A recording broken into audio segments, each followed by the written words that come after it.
बहराइच के Hindustan child hospital के संचालक डॉक्टर गयास पर दर्ज हुआ एफआईआर।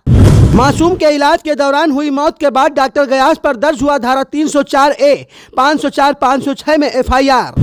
अगर डॉक्टर गयास पाए जाते हैं दोषी तो उन पर होगा गैंगस्टर एक्ट की कार्रवाई और उनके हॉस्पिटल को किया जाएगा ध्वस्त। बहराइच के हिंदुस्तान चाइल्ड हॉस्पिटल में इलाज के दौरान एक बच्चे की मौत के बाद परिजनों के द्वारा हंगामा मचा दिया गया था। परिजनों के द्वारा यह आरोप लगाते हुए बताया गया था कि उनके बच्चे को हिंदुस्तान चाइल्ड हॉस्पिटल के डॉक्टरों के द्वारा मार दिया गया, जिसके बाद पहुंची पुलिस के द्वारा परिजनों के द्वारा किए जा रहे हंगामे को शांत कराया गया। अब आज हिंदुस्तान चाइल्ड हॉस्पिटल के संचालक डॉक्टर गयास पर पुलिस के द्वारा पीड़ित परिवार की तहरीर पर धारा 304A, 504, 506 में एफआईआर दर्ज कर लिया गया है। बहराइच पुलिस अधिकारियों के द्वारा बताया गया कि मासूम बच्चे का पोस्टमार्टम कैमरे की निगरानी में डॉक्टरों की पैनल से कराया जा रहा है। अगर हिंदुस्तान चाइल्ड हॉस्पिटल के संचालक डॉक्टर गयास पर दोष सिद्ध होता है तो उन पर गैंगस्टर एक्ट की कार्रवाई की जाएगी। उसके साथ ही हिंदुस्तान चाइल्ड हॉस्पिटल को ध्वस्त कराया जाएगा। लेकिन इन सब के बीच सबसे बड़ा सवाल ये कि क्या वास्तव में हिंदुस्तान चाइल्ड हॉस्पिटल के संचालक डॉक्टर गयास पर हकीकत में कार्रवाई होगी या पहले की तरह इस मामले में भी हिंदुस्तान चाइल्ड हॉस्पिटल के संचालक को बरी कर दिया जाएगा। यह तो आने वाला वक्त ही बताएगा। लेकिन जिस तरह से बहराइच के हिंदुस्तान चाइल्ड हॉस्पिटल में हो रहे बच्चों की मौत का प्रकरण थमने का नाम नहीं ले रहा है,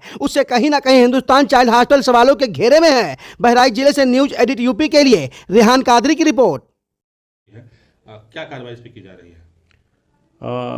हिंदुस्तान चाइल्ड हॉस्पिटल है जो कि दिघिया चौराहे के बगल में है।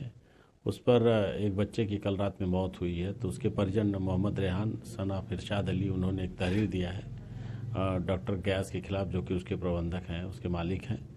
और उन्होंने आरोप लगाया है कि मेरे बच्चे को वो डोज दे करके इन्होंने डेथ किया है, मतलब कारित किया है। उनकी इस तहरीर पर मुकदमा कायम किया गया है। धारा मुकदमा अपराध संख्या 354/22, धारा 304A, 504, 506 आईपीसी का। पूरे प्रकरण में बच्चे के जो 2 माह का बच्चा था उसका पीएम कराया जा रहा है, वीडियोग्राफी कराई जा रही है, डॉक्टरों के पैनल से उसका जो पोस्टमार्टम हो रहा है उसको किया जा रहा है। पूरे प्रकरण में जो भी साक्ष्य मिलेंगे उसके आधार पर कार्रवाई कराई जाएगी। कार्रवाई की मांग कर रहा है। पहले अभी मुकदमा लिखा गया है, उसके बाद इनकी जो अपराध में संलिप्तता अभी तो प्रमाणित होनी शेष है। पहले अपराध में संलिप्तता उनकी अगर पाई जाती है और साथ ही साथ इस तरह के कई अपराध पाए जाते हैं तो उसके बाद उनके ऊपर गैंगस्टर एक्ट की कार्रवाई होती है। उसके बाद 14(1) में सीजिंग होती है और उसका ध्वस्तीकरण की कार्रवाई होती है। तो एक प्रक्रियागत चीज़ें हैं। पहले इनके ऊपर आरोप सिद्ध हो जाए, उसके बाद अग्रिम कार्रवाई की जाएगी। बच्चा नॉर्मल था, बिल्कुल नॉर्मल था। इंजेक्शन लगाए ना गलत लगाए। इन्होंने इंजेक्शन लगाया। जो आईसीयू में ट्रीटमेंट कर रहे थे उसको बाहर निकालने के बाद वही ट्रीटमेंट ये बाहर कर रहे थे। जब मेरा बच्चा बिल्कुल नॉर्मल हो चुका था तो उसको आईसीयू से बाहर किया गया। तो फिर कौन सा ट्रीटमेंट चल रहा था? मेरे बच्चे की सारी रिपोर्ट नॉर्मल थी, तो फिर कौन सा ये इलाज कर रहे थे? ये बात इनसे पूछी जाए। और मेरे बच्चे की रिपोर्ट में 14 पॉइंट खून है, उसके बाद अभी क्यों खून लगाया गया और चढ़ाया गया 2 बार?